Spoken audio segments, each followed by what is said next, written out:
जय श्री राधे। श्रीमते निम्बार्काचार्य नमो नमः। आज हम सभी श्री राधा अष्टमी व्रत की महिमा का श्रवण करेंगे। पद्म पुराण में श्री व्यास जी ने जो श्री राधा अष्टमी की व्रत की महिमा बताई है वह इस प्रकार है। श्री सौनक जी पूछ रहे हैं सूत जी से, हे महामुनि, इस कलिकाल में मानव जो इस भवसागर में फंसा हुआ है उसके लिए ऐसा कौन सा सुलभ साधन है जिससे मनुष्य मुक्ति ही नहीं बल्कि श्री राधा कृष्ण के चरणारविंद की भक्ति प्राप्त कर गौलोक को प्राप्त कर सके। ऐसा कोई सुगम उपाय आप हम सभी को श्रवण कराएं जिससे यह मानव भी ठाकुर जी के श्री चरणों की भक्ति प्राप्त कर सके।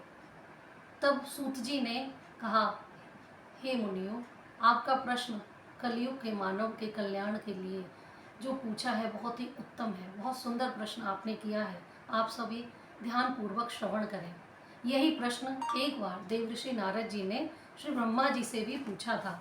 संसार के कल्याण के लिए नारद जी ने ब्रह्मा जी से जब पूछा कि ऐसा कोई उपाय बताइए, यह जीव बहुत ही कष्ट पा रहा है और बार बार 84 में दुखों को भोगकर निरंतर ही कष्ट भोग रहा है। श्री राधा रानी के तत्व को यथार्थ में विस्तार रूप में श्रवण केवल मात्र कृष्ण ही करा सकते हैं। राधा तत्व को जानने वाले केवल कृष्ण ही हैं और कोई भी इस संसार में ऐसा नहीं है जो श्री राधा रानी की महिमा को पूर्ण रूप से विस्तार से आपको सुना सके। इसलिए मैं आपको संक्षिप्त में ही सुनाऊंगा।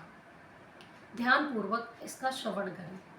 यह जो राधा अष्टमी का व्रत है, राधा अष्टमी व्रत है, इसका पुण्य करोड़ों जन्मों के ब्रह्म हत्या पाप करने वाले जीव को भी उस पाप से मुक्ति दिलाने में सक्षम है। 1081 व्रत जब हम रखते हैं उसका भी 100 गुना फल, अर्थात 1,00,000 एकादशियों व्रत से जो फल हमें अर्जित होता है वह एकमात्र एक श्री राधा अष्टमी व्रत के पारायण से होता है। और सुनो, इतना ही नहीं, स्वर्ण का दान इस संसार में बहुत विशाल दान माना गया है, परंतु स्वर्ण का पर्वत अर्थात सुमेरु पर्वत, उससे भी 100 गुना अधिक दान करने की जो फल मनुष्य को प्राप्त होता है वह एकमात्र श्री राधा। 1000 अभावग्रस्त जो कन्याएं होती हैं उनका कन्यादान करने से जो फल प्राप्त होता है वह एकमात्र श्री राधा अष्टमी व्रत करने से पुण्य की हमको प्राप्ति होती है। इस व्रत की महिमा को जानने के लिए मैं आपको एक कथा सुनाता हूँ। एक बार सतयुग में एक स्त्री थी। वह बहुत ही सुंदर रूपवान थी। उसकी मोटी मोटी आँखें, सुंदर काले केश, लंबी नासिका, अपने रूप का बहुत ही अभिमान था। उसका नाम था लीलावती। लीलावती जो थी उसने अपने इस जन्म में अपने रूप के अभिमान के कारण अनेकों अनेक पाप किए थे। व्यभिचार और पतन के जितने भी पाप मनुष्य इस जन्म से कर सकता है वह सभी उसने किए थे। एक दिन उसके मन में बड़ी ग्लानि हुई। उसने मन में चिंतन किया कि मैंने इस जन्म में अपने इस रूप के लावण्य के अभिमान में आकर ना जाने कितने कितने अनेकों अनेक पाप किए हैं जिनसे मुझे नरकों की प्राप्ति होगी। अब मैं क्या करूं ऐसा उपाय जिससे मुझे वह सब कष्ट ना झेलने पड़े और मेरा भी उद्धार हो सके। अपने उद्धार का मन में साधन प्रयत्न सोचकर जब वह घर से बाहर निकली तब उसने देखा कि रास्ते में कई महात्मा जन किसी उत्सव को मना रहे हैं। सभी महात्मा बड़े उत्साहित होकर नृत्य कर रहे हैं, गायन कर रहे हैं, कीर्तन कर रहे हैं। तब उसने उन महात्माओं को प्रणाम किया और उनसे प्रश्न किया, हे मुनियों, आप सभी को मेरा प्रणाम है। मैं आपसे पूछना चाहती हूँ कि यह आप सब क्या कर रहे हो, किस चीज़ का उत्सव आप मना रहे हो। तब मुनियों ने कहा, हे देवी, यह हम श्री राधा रानी का प्राकटोत्सव श्री राधा अष्टमी व्रत को हम सभी ने धारण किया है और आज हम सब उनका आनंद से उत्सव मना रहे हैं। उन्होंने देखा कि दूध दही से जब राधा रानी का अभिषेक कर रहे थे, सुंदर मंडप सजाया, बधाई गायन हुई, बधाई बांटी, प्रसाद जब बांटा, सबको दिया, तब उन्होंने चरण पकड़कर मुनियों के और रोने लगी। बोली, हे मुनि, मैंने इस जन्म में बहुत ही पाप किए हैं। मैं अपने पापों का कहाँ तक वर्णन करूं। एक स्त्री के लिए जो सोचना भी पाप है, वह व्यभिचार इस रूप के अभिमान के कारण कि मैं बहुत रूपवती हूँ, वह भी मुझसे हुआ है। तो क्या इस पाप का भी उद्धार हो सकता है? मुझे इस पाप से मुक्ति मिले, ऐसा भी कोई साधन है? तब ऋषियों ने बोला, हे देवी, यह व्रत बहुत ही श्रेष्ठ है। इस व्रत की महिमा हम आपको क्या बताएं। गौ हत्या से बड़ा कोई पाप नहीं है, किंतु अगर किसी मनुष्य से गलती से गौ हत्या भी हो जाती है तो उस गौ हत्या और स्त्री गमन, पर स्त्री गमन जो होता है वह पाप, और पर स्त्री गमन ही नहीं, स्त्री हत्या जैसा महापाप, क्योंकि स्त्री हत्या भी महापापों की श्रेणियों में गिना जाता है।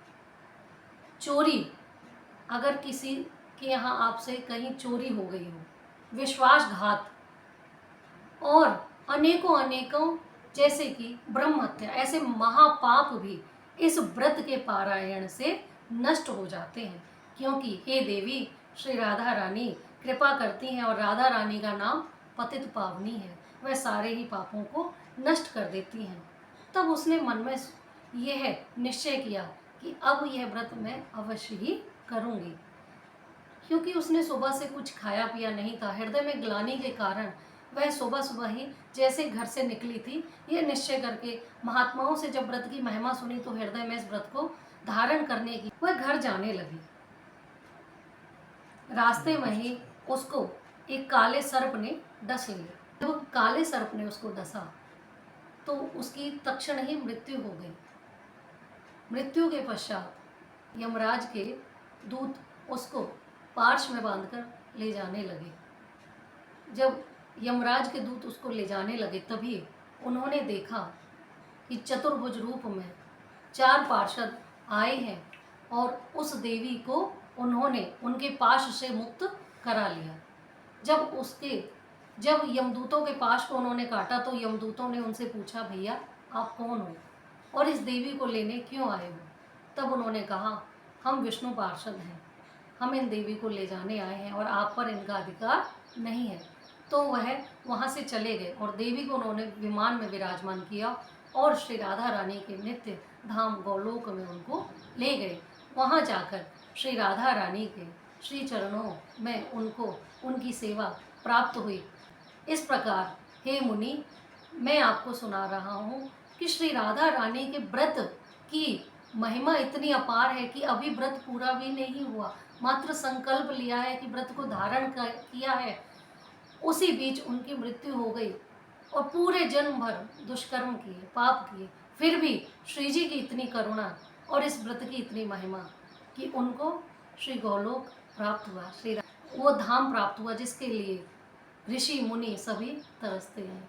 इसीलिए आप सभी जो भी श्रद्धा पूर्वक इस व्रत को धारण करते हैं वह सभी राधा रानी के उस धाम को और श्री जी की भक्ति को प्राप्त होंगे। इसलिए विश्वास पूर्वक इस व्रत को धारण करें। इस व्रत के धारण करने से स्वयं श्री कृष्ण भी प्रसन्न होते हैं। तो लौकिक जो सुख है उनकी तो बात ही कहाँ कहनी, उनको कोई लौकिक दुख तो व्याप्त हो ही नहीं सकता। और जो इस व्रत को धारण नहीं करते, शास्त्रों में कहा गया उनसे बड़ा कोई मूढ़ नहीं है।